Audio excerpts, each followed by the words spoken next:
So last Saturday was the annual neighborhood chili cook-off, which in my family is basically the Super Bowl, the Oscars, and a minor religious holiday all rolled into one. My cousin Greg, who once tried to make artisan instant ramen and nearly set off the smoke alarm, decided this was his year to claim the chili crown.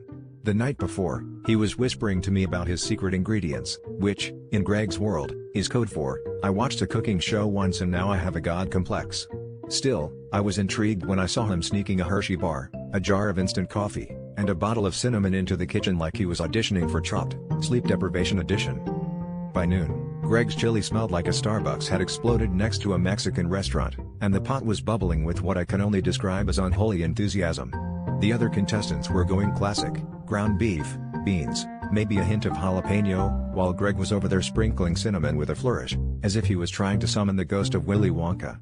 When he finally ladled out his concoction for the judges, the room got quiet in that way it does when someone drops a glass at a wedding, but no one wants to admit it happened. The judges took tentative spoonfuls, and you could see their eyebrows doing the wave. One judge started blinking like he was trying to send an SOS in Morse code. Another just started giggling, which I thought was a good sign until she whispered, "Is this supposed to taste like mocha regret?" The third judge asked Greg if he was aware that coffee and chili together might be a controlled substance in at least 3 states.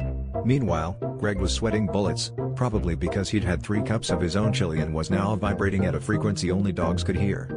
When they finally announced the results, Greg didn't win, but he did get a special mention for most creative use of ingredients that should never be in chili.